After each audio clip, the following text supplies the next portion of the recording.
Welcome to the Catholic National Athletic Association's podcast, Overtime. We talk about the unique challenges of running an athletic department at Catholic high schools.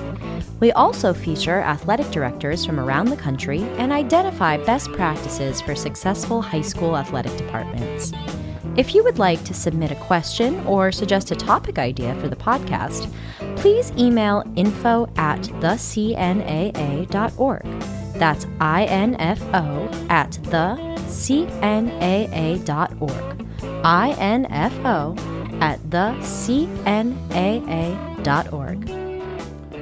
All right, we're here at the CNAA retreat here. We are here today with Ron Nocetti.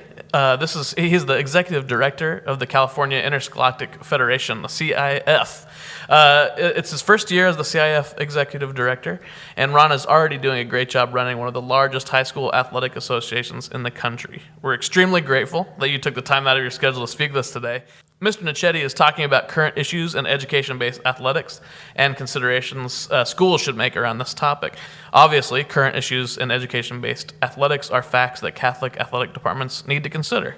So, Ron, thanks so much for coming on the show today. Absolutely. I appreciate you having me. Yeah, it's great meeting you. So can we talk a little bit about just your background?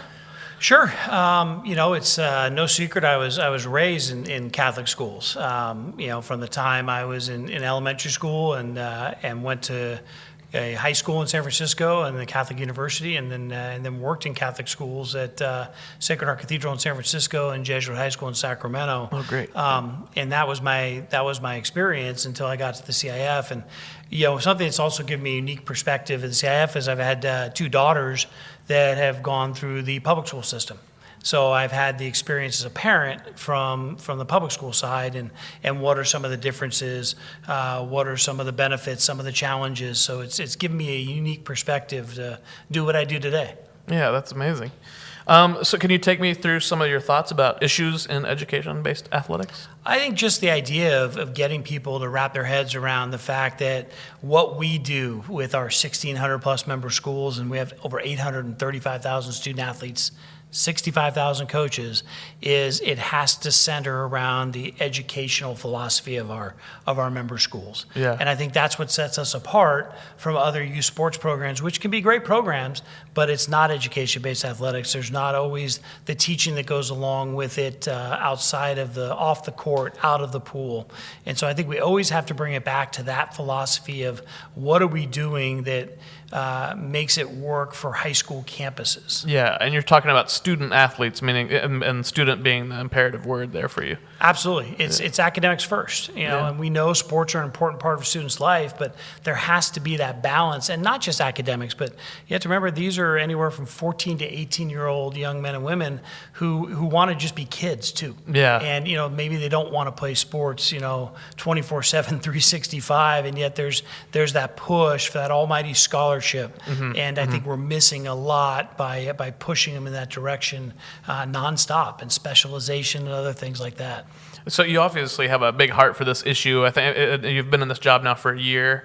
What was the thing that made you have that big passion for being a student athlete? I mean, is this your background as well? Yeah, I think growing up, I mean, that's what I did. I played sports. Yeah. And the difference was it's whatever sport was in season is what you played.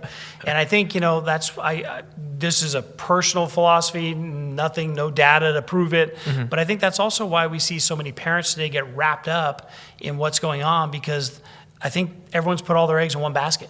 So if you have a bad basketball season, well, there's no next sport. It's wow, what do we do now? Mm-hmm. Maybe we're not going to get a scholarship. And the fact that the words being used are we, sends a whole different message. Where when we played, it was, hey, if you moved from football to basketball to baseball to softball to volleyball, you did everything. And I think the students are missing that experience today. Yeah. So some of the main points about being a student athlete today, is it competition? Is it academics first? I mean, what are some of the things that you find? I think it depends on who you ask. If you ask the students, why do they play sports? The thing we hear most common is it's fun. Yeah. And they're with their friends. Yeah. They want to be part of something bigger than them. They want to be part of a team. They want to be engaged on their school campuses. Unfortunately, a lot of times you ask the adults involved in the equation now, why do your kids play sports? And it's, well, we're hoping our investment in sports is going to pay off with a scholarship. And it's more, the terms we're starting to use, and we have a great program we're doing now with our schools called the Inside Out Initiative. And it's that whole idea of we want coaches who are going to transform the lives of our students, not coaches who are transactional, where they see these student athletes as, well, I want that student athlete because they're going to win me a championship, versus what am I doing for those student athletes to make them better people? So what are some of the trends that you've seen that have changed education-based sports? I think it's, it's no secret the specialization has definitely changed, and we have to look at ourselves honestly too and say, have we contributed that, by having more championships? And, we have. And so I think we're trying to rein that back in a little bit and move our seasons up so that there is a little less overlap. But I think sports specialization is a huge shift. I think the other big shift that we're seeing is just, the teacher coach. All of my high school coaches were teachers on campus. So I wasn't only accountable to them after school. If I wasn't doing something I was supposed to be doing in a school day, they were right there to see They knew directly. They were the ones telling you. Yeah. Exactly. And, I was one of those. And, it's my daughter is getting her master's in credential right now and wants to be a high school biology teacher and coach. And that's the one thing we're telling her is you need to coach on the campus where you're teaching. Yeah. You have the power that you have to influence lives in such a positive way. It doesn't always happen when you don't get that opportunity. Not to say that off-campus coaches, there's great people out there that work all day long in great fields that give of their time, and that's a fabulous thing. But we have to remind our schools that it used to be the opposite. There were 70% were on-campus teachers. Now it's 70% are off-campus, and just be aware of that and make sure that we're getting the right people. Oh wow, that's a big So what is it now? Is the percentage change? We have less than 30% of our high school coaches are on-campus teachers now. Wow, that is a large dip. Yep. Wow, Yep. that's crazy. And like I said, the on-campus or off-campus people that do it, they're great. Yeah. But we have to make sure that we're vetting properly and getting the right people with our kids. Yeah, it just makes it harder to just keep the kids honest, like that they're really doing that student thing first. Absolutely. Can you elaborate on what you mean by sports specialization? Sure. It's it used to be like we talked about earlier, where they would, most students would play multiple sports in a year, and now, because people have the fear of being left behind, if I don't choose one sport at a very early age, then I may not make the team. Right. And there's, you see constant comments from coaches at higher levels saying they want students to play multiple sports because it's teaching them how to win in different sports. Yeah. It's teaching them how to compete in different sports. They don't get burnt out. We're not seeing as many overuse injuries with student athletes that play multiple sports.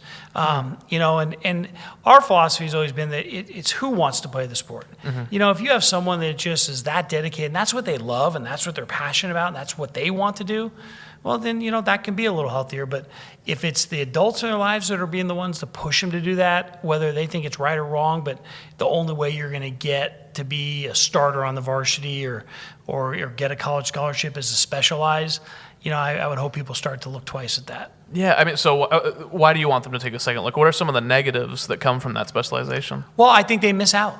Yeah. You have, when I was an athletic director, we would do exit interviews of student athletes, and we talked to them and say, what's one thing you would do differently? And so many of them would mention, I would have played more than one sport. I would have got more involved in things outside of sports on my campus rather than just putting everything into this one effort. So I think that's the negative is we're losing the opportunity for them to just be high school students. Right, yeah.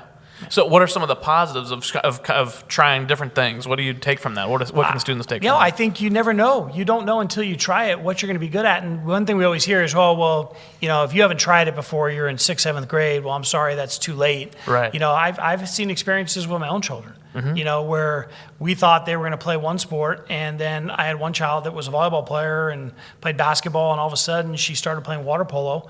And I laugh because I barely know how to swim. I grew up in San Francisco. There aren't any pools, and she ended up falling in love with it, and that's her passion now. And if she wasn't given the opportunity to say, yeah, you know what? It's a new sport.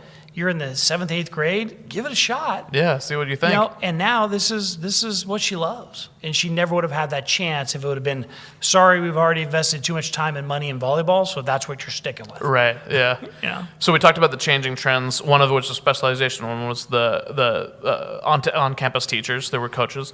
Right. What are some of these issues and these changing trends? What are some of the threats that they pose to schools? Well, I think just the fact that it's we see the line between education-based athletics and other types of youth sports. It gets blurrier and blurrier. Yeah. Versus, it used to be a very clear line. School sports are school sports, and so I think it's just schools need to just be reminded about what their mission is and what their purpose is, and to find the right adults to lead that with their students, and to know when they're maybe pushing too hard. How about just simply listening to your team? And listening to your students and letting them have a little voice in the conversation. That can always be a good thing. Do you feel like when you're advising a lot of these administrators and these teams and different schools and things, are you hitting the same kind of material with everybody all the time?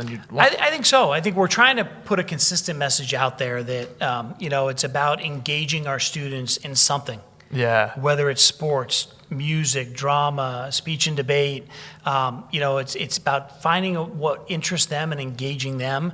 And I think also, connecting our students to their schools. We have an issue in our state there's a lot of kids transferring every year back and forth between schools. And, if they really truly felt connected to their school and their community because their school has all their teams do some sort of service when they're within their community. They talk to them about why you play high school sports. I think you have to develop that connection to their teachers, their coaches, their friends, their administrators, to where when things don't go well, the first answer isn't, well, let's find somewhere else. It's, hey, you're going to have adversity in your life, and how do we work through that? Right. And that's a growing experience. You grow from failing. And I think now when people fail, they just say, well, I'm going to move on. Well, can you tell me, so what are your thoughts about the CNAA? You're here for this retreat, and is this your first one?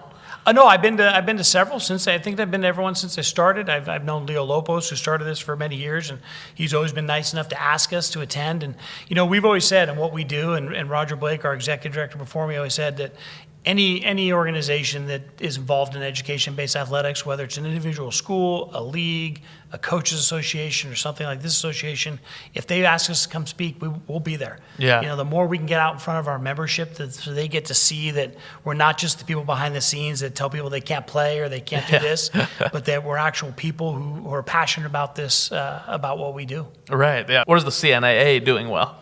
I think just the fact that they're having the conversations, they're talking about best practices.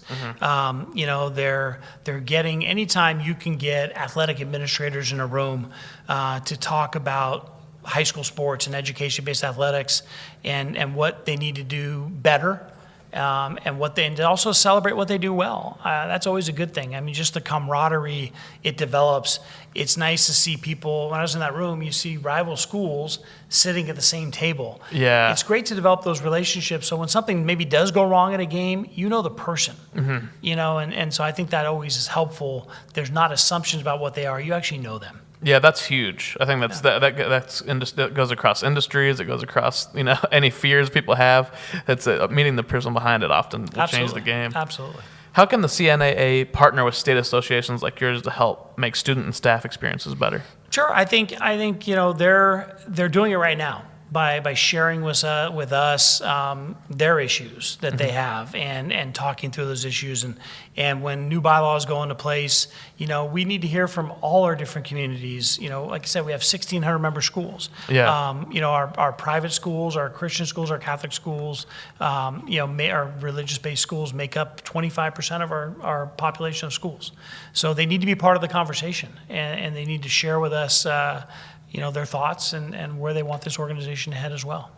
So being here, are there things, and we've been talking for a little while, and are there things that you're here to talk about or to be here for that maybe we've missed that you'd like to share with the listeners? I think we, when I did the presentation today, we talked about the usual, what are some of the voting items we have coming up, championship events.